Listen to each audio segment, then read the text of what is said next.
What's going on, everybody? Good afternoon. I hope things are going well for you guys. And we got a few things to talk about in the world of the Seattle Seahawks. So today was a couple things. For one, we did get a little bit of draft-related insight from John Schneider, as well as Mike McDonald. And also today was the first day of the off-season workout program for the Seattle Seahawks. So there's a little bit to go through here. Not a lot, but thought I'd go ahead and round up some of the information that we picked up on. So first of all, we've got this from Brady Henderson, and this is kind of the main reason why I wanted to make this video. Not that this is anything that should surprise anybody, but it's still notable that they're saying it. This video is sponsored by Prize Picks, more on them a little bit later.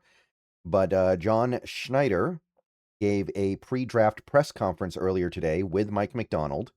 And just to briefly sum up some of the major points that were made, one thing that John Schneider said is that um, they're going to be looking to move back in the draft. It's no secret.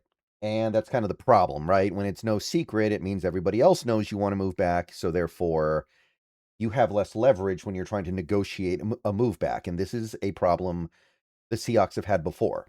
I've talked about this before, but back in 2019, I think it was 2019, the Seahawks did a trade back in the first round with, I want to say, the Packers, and it was a terrible trade back in terms of value. And it had become kind of clear at that point that the Seahawks liked to trade backs in the draft so much that other teams had kind of figured out they didn't need to make a great offer in order to make a trade back happen. And ever since that trade back in 2019, the Seahawks have stuck in their first round picks. They have not traded back with any of them. I don't think they've traded back with any of their top picks in any draft. I mean, obviously the later picks, second round they might be willing to do some trades, but they haven't traded back with their top picks since that 2019 season. So this is kind of the unfortunate reality of the Seahawks front office right now. If there's anything to complain about, and there is not a lot to complain about, it's just the fact that everybody knows we want to trade back. And especially in this draft, we want to trade back. This should not surprise anybody. We only have 4 picks. It's not a great draft. A lot of the players that we view as being worthy of a first round pick will be gone by the time we draft, maybe even all of them. So it's not a surprise. But it does kind of drill down to the unfortunate reality of this situation where everybody knows what you want to do. So personally, even though I understand that the Seahawks are saying this and it makes sense why they're saying it, I'm not so entirely convinced that it's going to happen because one thing the Seahawks have shown in recent years is they are willing to stick in an uncomfortable or even suboptimal spot.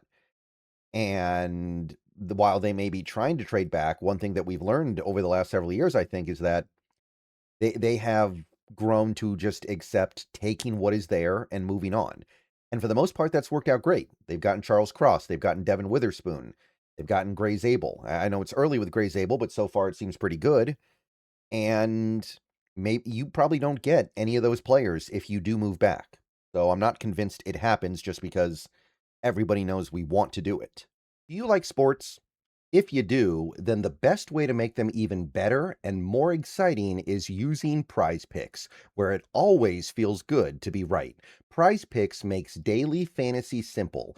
Just pick more or less on your favorite players' projections and build lineups with a few taps. Whatever sport you're into, Prize Picks gives you a fun way to stay locked in while you're watching. I've had a great time using Prize Picks so far. It makes this daily fantasy thing so easy and fun, and it even makes watching the games way more exciting. And with the cool social feeds feature, you can share lineups with your friends and even follow partners to tail or fade their picks. Obviously, we're in the NFL offseason right now, but we've got basketball, baseball, hockey, all kinds of other stuff, so don't be afraid to test things out in whatever sport clicks with you. You can even pick multiple sports in the same lineup and sweat everything at once. And don't forget about team picks, where you can pick winners, spreads, and totals on any major game. So, Download Prize Picks, America's #1 sports app. And don't forget, code HMA, that is HMA, gives you $50 in lineups after you play your first $5 lineup. Prize Picks. It's good to be right. And remember, always gamble responsibly. So other than that, some other notable bits of information that Schneider gave in this conference was, or press conference was, not opposed to trading within the division. Again, I would be very cautious about that, but when you're talking about draft picks, it's different, right? When you're trading draft stuff within the division, there's a deeper understanding of what is fair and what is not, and both sides are much more likely to be willing to be fair because they're just draft picks at that moment. They don't turn into players until you use them. He also talked about the lack of depth in this draft, which was a factor in giving up a 4th and a 5th for Shaheed. So, I mean, we all know this, but it's notable to hear John Schneider actually say it himself. And this is something that the Seahawks have shown an ability to take advantage of before. One of the reasons why they made the Jamal Adams trade is they felt like the draft that they were going to be giving that primary pickup in, which was 2021, was not going to be a very good draft because of the COVID situation back in 2020. Yeah, that would have been 2020 and 2021. So they recognized that and were like, we don't care about draft picks that much this year. And they're doing something similar this year. So there is a method to it. They're not stripping themselves bare for a good draft. They're stripping themselves bare for a draft that they don't think is worth all that much. It's not a bad idea. So to hear John Schneider acknowledge that verbally is interesting to me. Also, like I said earlier, today is day 1 of the Seahawks off-season workout program. And one thing that Schneider and Macdonald have said before is that they were going to allow a lot of veterans to not show up if they don't want to. There are a lot of excused absences. But one thing he's pointed out is that some of the guys that were allowed to stay home have decided not to. Devin Witherspoon was one of them. Jaron Reed was one of them. Derek Hall was another one. They wanted to be back, so they're actually here now. Now, I'm assuming that guys like Big Cat are not here yet. DeMarcus Lawrence are not here yet. Maybe even a guy like JSN or Sam Darnold. I'm assuming they're not here. But the Jaron Reed one especially is big because that is a true blue veteran. That guy's been in the league like 10 years now. If there's anybody out there that could use extra time off in the offseason, it's Jaron Reed. So the fact that he's showing up, that says something. And as much as I don't know what Jaron Reed is going to offer on the field at this point as a Seahawk, I got to say, the stuff he brings off the field accounts for something. And things like this are kind of what I'm talking about here. But, you know, Witherspoon is trying to get that extension finalized, I'm sure. Like JSN got his. Witherspoon wants his too. Derek Hall's up for an extension too. I don't think he's going to get one, but it is worth noting that he could.